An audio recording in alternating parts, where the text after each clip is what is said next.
Ever since the advent of broadcast television, one of the staples of television programming has been game shows. Game shows have been around for almost 90 years, and during that time, contestants have won everything from a goat to $1 million. Some game shows require an incredible amount of skill, and others require nothing but dumb luck. However, it hasn't been all fun and games. They have also been the subject of scandal and controversy. Learn more about game shows, how they work, and their history on this episode of Everything Everywhere Daily.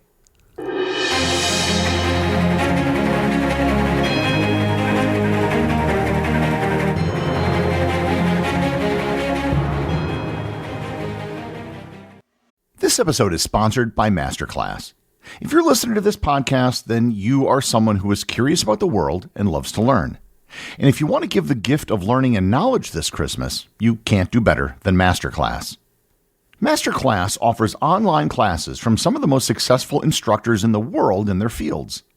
You can learn cooking from Gordon Ramsay, conservation from Dr. Jane Goodall, disruptive entrepreneurship from Sir Richard Branson, mathematical thinking from Fields Medal winner Terence Tao, and diplomacy from former Secretaries of State Madeleine Albright and Condoleezza Rice. You can access over 200 classes across 11 different categories. MasterClass always has great offers during the holidays, sometimes up to as much as 50% off. Head over to masterclass.com/everywhere for the current offer. That's up to 50% off at masterclass.com/everywhere. Once again, that's masterclass.com/everywhere. This episode is sponsored by Mint Mobile. After years of fine print contracts and getting ripped off by overpriced wireless providers, if we've learned anything, is that there's always a catch. So when I heard that all Mint Mobile wireless plans are $15 a month when you purchase a 3-month plan, I thought, what's the catch? Well, there isn't one. Mint Mobile's secret sauce is that they sell wireless services online. They don't have retail stores or salespeople.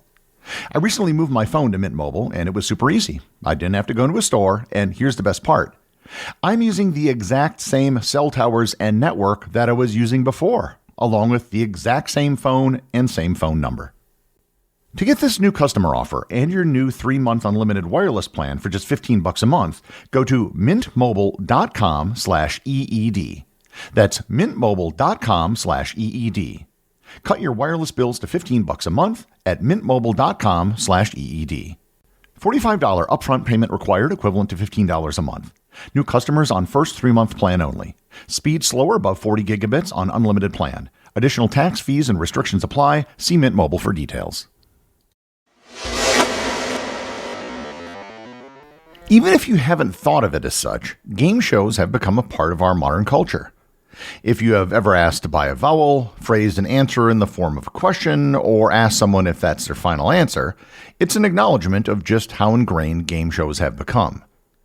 You may not have thought of game shows as a cultural touchstone, but that's exactly what they now are. I have covered many topics on this podcast, and a common theme is that some modern thing actually has ancient roots. For game shows, that is absolutely not the case. Game shows are totally a creation of electronic mass media. The thing with both radio and television is that they involve time. If we go back to the early days of radio and television, a station might be broadcasting from 12 to 20 hours per day. That meant that they had to find 12 to 20 hours of content to broadcast every single day. In these early days, almost all broadcasts were live due to the cost and difficulty of recording, especially at a high quality. They had dramas, comedies, news, sports, music, and almost anything they could think of to fill time. One of the ideas that caught on was the airing of live contests with contestants. Believe it or not, the first radio and television game shows actually appeared in the exact same year within a few weeks of each other. The first radio game show was Information Please, which debuted on March 17, 1938 on the NBC radio network. Information Please was a phrase that was used to request information from telephone operators at the time. The premise of the show was that a panel of experts would answer questions from the audience. $2 was given if a question was used on the show, and $5 if they could stump the experts. The first television game show was Spelling Bee, which debuted in Britain on May 31st, 1938. As the name would suggest, the show was a literal spelling bee. There were only 4 episodes of the show ever produced for television. None of these very early game shows were very successful and didn't garner much of an audience. The first real hit show was called Dr. IQ. Dr. IQ debuted in 1939. It was hosted by actor and entertainer Lou Valentine, who portrayed the titular Dr. IQ. The show was recorded at the Fox Theater in Atlanta, Georgia, with a live audience. Contestants were selected from the audience and challenged with questions of varying difficulty, earning prizes such as silver dollars for correct answers. Known for its fast-paced format and engaging audience participation, the show also popularized the catchphrase, "I have a lady in the balcony, doctor." It paved the way for many later game shows by blending knowledge-based challenges with a live audience. It ran until 1959.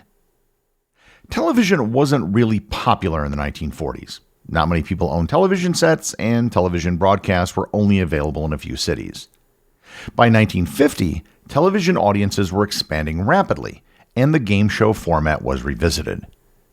The first big show of the 1950s was Truth or Consequences. It debuted on television in 1941 after its radio success, but the 1941 TV show was just a one-off experiment in New York City. Hosted by Ralph Edwards, it ran from September 1950 till May 1951.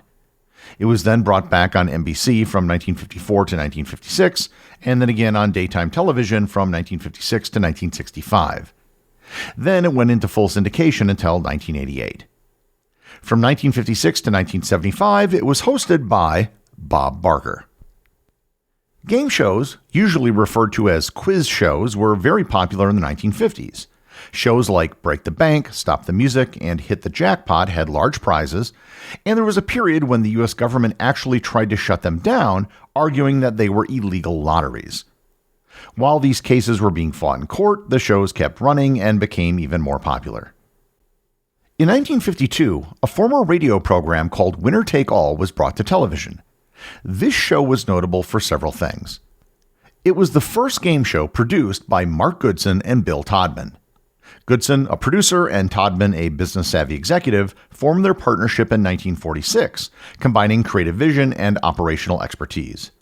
Together, they created a string of hit game shows, including What's My Line, Family Feud, The Price is Right, Match Game, and To Tell the Truth. Winner Take All was also the first show hosted by Bill Cullen, who was one of the most prolific game show hosts in history. He hosted 23 different game shows throughout his career. Finally, Winner Take All was the first show to introduce many elements that became common in game shows, including buzzing in, contestants being locked out, and having a returning champion. High stakes and large audiences of game shows eventually led to the quiz show scandal of the 1950s. The quiz show scandals of the 50s were a major controversy in American television history, involving widespread manipulation of quiz show outcomes to enhance their dramatic appeal and to boost ratings. These programs, such as 21, The $64,000 Question, and Dotto, had audiences of millions of viewers with their high-stakes competitions and charismatic contestants. However, behind the scenes, producers were orchestrating results by feeding contestants answers or scripting certain moments to create tension and ensure audience engagement. The scandal came to light when Herbert Stempel, a former contestant on the show 21, revealed that he had been instructed to deliberately lose to Charles Van Dorn, a contestant producers favored for his appeal as a Columbia professor. Further investigation, spurred by congressional hearings in 1959, uncovered similar practices across other quiz shows.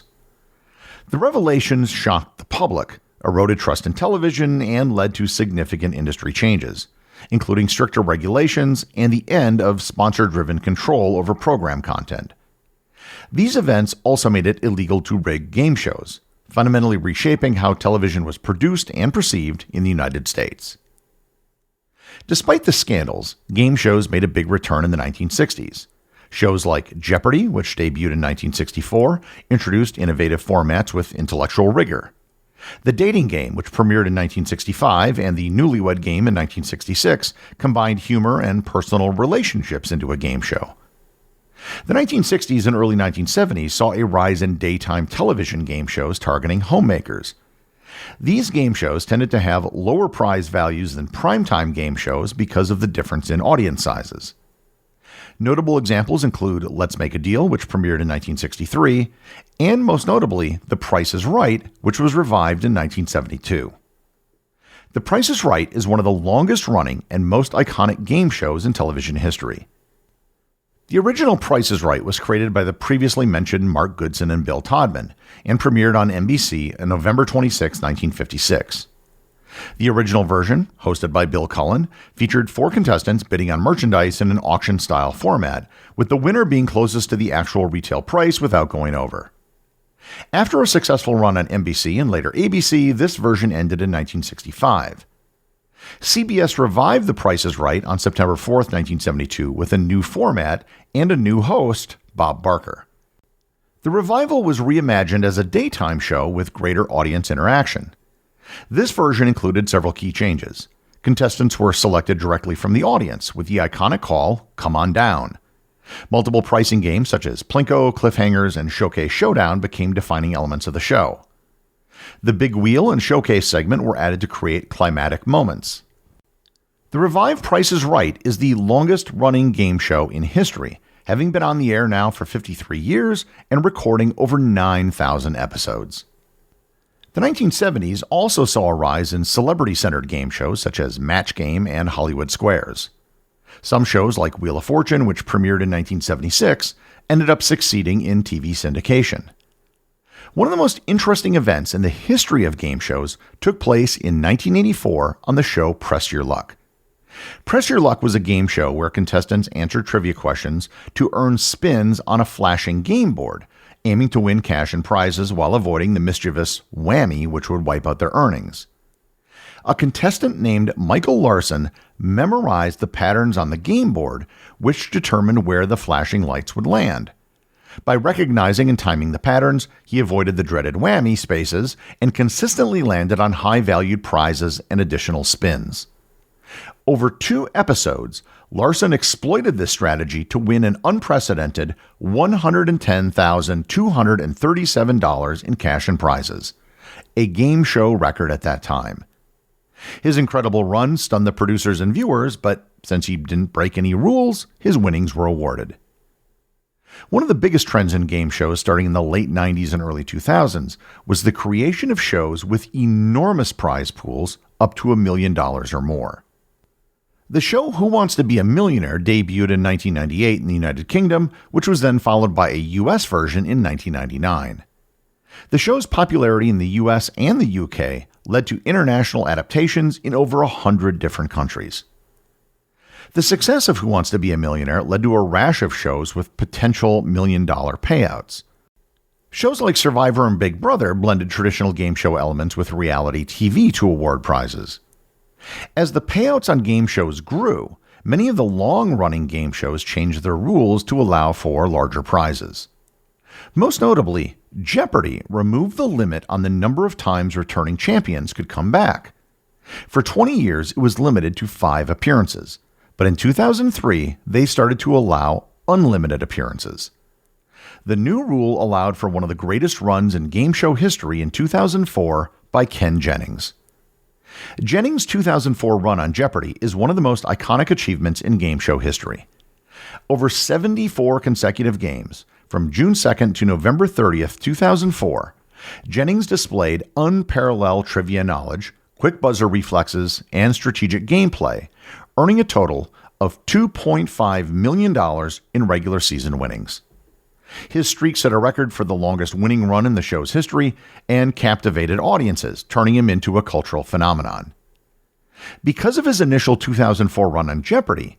Jennings was invited to appear on other game shows, such as Are You Smarter Than a Fifth Grader?, Who Wants to Be a Millionaire?, and Celebrity Wheel of Fortune. Additionally, he was invited to return to several all-star tournaments on Jeopardy! With even larger prizes.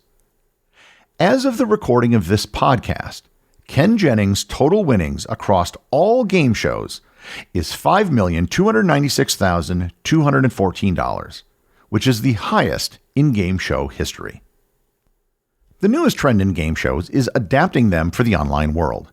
The world's most popular YouTuber is Jimmy Donaldson, aka Mr. Beast, who gives enormous sums of money to contestants for a wide variety of tasks in many of his videos. Amazon Prime recently launched a game show hosted by Mr. Beast called Beast Games, with a top prize of $5 million, a record for game shows by a wide margin. Moreover, unlike some game shows where the top prize isn't guaranteed to be given out, Beast Games will have a $5 million winner. However, the $5 million prize isn't the most impressive part of the show.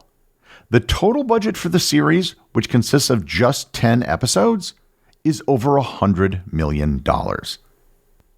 Game shows have become a part of modern culture, and they appear to be here to stay. If trends and inflation continue, we have probably not seen the end of record-setting prizes. Game shows have not only entertained us, but also mirrored our aspirations, providing that with a mix of knowledge, luck, and charisma, anyone can take a chance at winning big. The executive producer of Everything Everywhere Daily is Charles Daniel. The associate producers are Benji Long and Cameron Kieffer. I want to give a big shout out to everyone who supports the show over on Patreon, including the show's producers. Your support helps me put out a show every single day. And also, Patreon is currently the only place where Everything Everywhere Daily merchandise is available to the top tier of supporters. If you'd like to talk to other listeners of the show and members of the Completionist Club, you can join the Everything Everywhere Daily Facebook group or Discord server. Links to everything are in the show notes.